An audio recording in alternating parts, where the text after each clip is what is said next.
Thank you. My name is Dave Swart. I'm currently the Executive Mayor in Bitou Municipality. And I grew up in Cape Town. I lived in an area called Vrydoek on the slopes of Devil's Peak Mountain.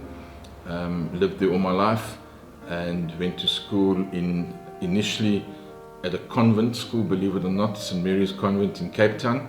A lot of people will probably know of the convent. It's near the Houses of Parliament, and they accepted boys. It's technically a girls' school, but they accepted boys until standard 1. Then it was still called standards, not grades. And then from there went to Sea Point Junior School in Sea Point up until standard 5, and then moved down to the high school from standard 6 to matric. So I spent my whole life really educational forming years in the Sea Point area at school, but living in the Vrydoek area, which involved commuting by bus, 2 buses a day there and back to get to school and to get back to school, and often by bicycle.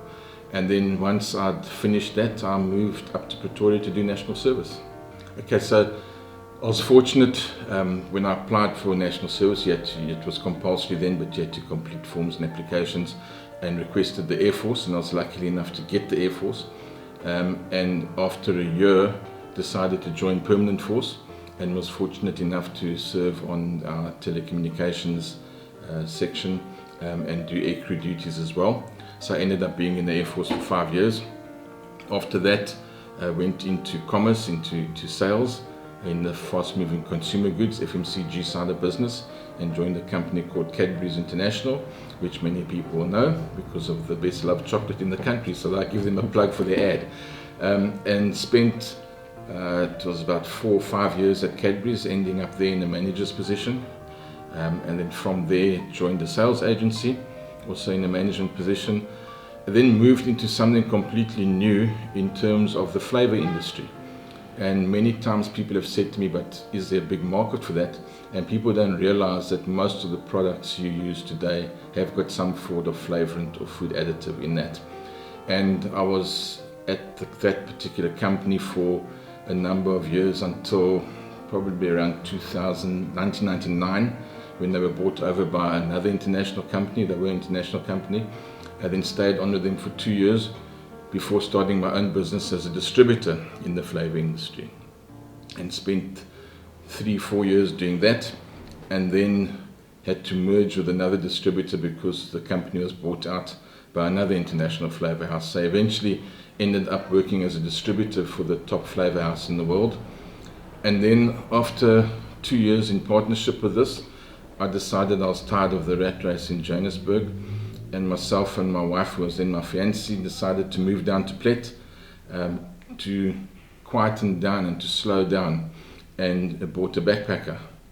And since then, we were running the backpacker, got involved with the Plet Accommodation Association as chairperson, and then eventually ended up setting up an ice business. So all the time since being down here in Plet, have been involved in the community in terms of accommodation, tourism, and what was supposed to have been quite a lifestyle has become a lot busier since I got involved with the municipality as well. So it's been a sort of unplanned for journey to be where I am, but here we are now. What makes me tick like a wristwatch. You know, there's so many things. On the one side, work-related, you're wanting to try and meet people's expectations, ensure that you're doing what they expect, and that things just basically run smoothly. Everyone wants to just get on with their lives and do what they want to do. So it's really to try and keep things running smoothly. On the personal side, a bit of relaxation when you get a chance, but you don't always get that. So try as much as possible to do what's necessary, and then also to get a bit of relaxation in on the side, just to slow down a bit and to not be working all the time, which is often difficult. Sometimes circumstances dictate what you need to do. I'd never ever pictured myself being in politics. I'd never had any ambition to be in politics. It happened that after the 2016 elections, in early 2017, the then Ward 2 Councillor resigned, and I was then approached by the Democratic Alliance, the DA, to make myself available as a candidate for them in the by-elections. So after some consideration and discussion with my wife, we decided that because I was involved in the community already in terms of tourism and our businesses, because she used to have a pizza takeaway shop, so we got to know a lot of the public through that. And it would probably be a next step to helping the community. So the next step was not quite a next step. It's probably something to Neil Armstrong when he landed on the moon and he said, one giant leap for mankind. It was not quite a step to the next level, but really a massive learning curve to know how the municipality ticks, expectations of communities, and trying to resolve various issues that crop up from time to time. So it wasn't planned. The mayorship wasn't planned either. It was just something that sort of happened. It wasn't something I initially aspired to. But I've always tried to make the best of whatever comes around, and sometimes you're dealt a hand of cards and you need to work with that. And it just happens that the hand of cards and the deck that I was dealt ends me up being in this position as executive mayor. Ultimately, to try and satisfy the community and to have growth, there's always ideal for everyone to at least have an income to be able to live their lives in a relaxed state, not with turmoil. And that's where there's so much challenges in Plet and in the Bitou area. You've got the wealthy and you've got people that have got nothing. And you've got to try and bridge that divide and try and get the basic services that people want in the various communities. And also in your wealthier areas, the needs are so much different. But the challenge is really to try and get a middle ground where everyone's happy. And for the communities, we need to make sure that we've got an environment in Plet where we're attracting people to come visit, because we are after a tourist town. And through that, we need to, as a municipality, to create an environment where people want to come here.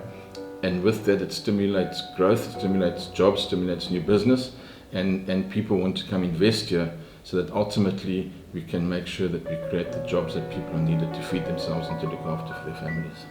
The dream for the town is to be busy, for the people in Plet to be comfortable in the sense that their basic needs are met. They've got a meal at the end of the day, they've got electricity, they've got water, and they can just live their lives. I believe that people don't really want to work, but we have to work because we need to earn an income so that we can live and do what we want to do. So you need to try and provide a situation where people can earn that income to live their lives the way they want to live it, and not to have to wonder where the next meal is coming from, or that they can't switch the light on to make a cup of coffee or something along that line. So it's really a utopia you're trying to get to, which you'll probably never get to, but you could try and get as far down that line as what you can, and to create cooperation between the various sectors. We've got people that are more fortunate than others, and to get those people to try and help those less fortunate, but also for those that are less fortunate to be prepared to accept that. Because sometimes people are proud as well. They don't want to accept handouts. It eventually happens because of a need. So people have their pride. We've got to ensure that people keep their dignity, and that's a big part of it. People get downtrodden at times, and they lose their dignity. We need to make sure that people are happy being where they are happy doing what they're doing, and while you may not like the job you've got, at least do it to the best of your ability, because that's what allows you to do what you want to do at the end of the day. But no one works because they want to, they work because they have to. Now, a lot of it goes back to formative years and what you learn in school, not necessarily in terms of in the textbooks, but in how you react with other people and ideas that you get from other people. Now, I've been out of school for a long time, so I don't know what goes on exactly in the schools, and my daughter is long out of school as well. But I get a sense that the schools today aren't the same as when I grew up in terms of a lot of activities at school. We used to have stamp clubs, photographic societies, chess clubs, all those sort of activities that the children could participate in, because not everyone is sports oriented. So you had your sports and you had people playing rugby, soccer, cricket, hockey, whatever, but you get people that aren't inclined to be active in sport. and there doesn't seem to be that sort of activity in schools. So that also helps people to learn and understand. If you're playing chess, you're thinking, you're using your mind, you're strategizing. It's the same with other things. Photographic society, taking photos, you're looking at different aspects. So even though it's an activity that's regarded as a play activity as such, you're learning from that. And I get a sense we don't have much of that happening. And through that sort of interaction, the children can also get an idea of what they want to do, where they want to go. So coupled with what they learn there and the education, they can then, by the time they finish school, form an idea of where they need to be. Also to maybe have something where people can be shadow businesses. Like, you know, in a lot of the bigger towns, you get a junior mayor or council that the children attend, and they play at being mayors and councillors and things like that. But it also teaches them in business. In some towns you have business schools where kids learn how to do various business things. When I worked for the One Flavour company in Isando, we used to help students at night in how to run their own businesses, small businesses, making cushions, things like that. And those are the things we need to also introduce to the schools, that by the time they get to a point where they're making a career choice, they have an idea where they want to go. So you've got your school knowledge, there's a lot of outside knowledge that eventually forms people, so that once they finish school, they have an idea of what they want to do. And at school, we're always learning what's in the books, which is important. We need to know certain things there. But we need to learn more business skills, because years ago, when you left school, you got a job with a company and you're with the company for 10, 20 years. It doesn't happen like that anymore. People don't stay with companies that long, either because they don't like what's at the company or they leave for their own interests. And there's more people these days that are starting their own businesses. And that's the sort of thing we need to teach children as well, is how to think and how to establish a business. And many businesses have been small, and it's grown into something big. If you look like, I think it was Herman Mashaba who started a company called Black Like Me, and they made black cosmetics, hair straighteners, things like that. And that was also something that started as small, and look at where he's now. He's now even got into politics. So those are the sort of things that we need to teach, if you want, the kids today, so that they can start thinking for themselves and come up with ideas to start their own businesses, because that's the only way we're going to create jobs. Someone starting a business, he employs 2 or 3 people, then you've got some people employed. And if he grows his business, he can be employing 100, 200, 300 people. And that's probably the way to go now with today's children. We can't rely on people finding jobs at businesses. We've got to create our own opportunities. Probably more just the phrase is don't lose hope. Always have hope and the belief that you can change your situation. I've always remembered that something that I heard long ago, and I can't even think where. No matter where you are in life, there's always going to be someone that's worse off than you, and there's always going to be someone that's better off than you. You need to accept that, and you need to focus on what you need to do. So don't lose hope in what you're doing. Keep your goals in mind. Set goals, keep them in mind, and you'll eventually get to what you want to get to. You need to work to a plan, but don't lose hope.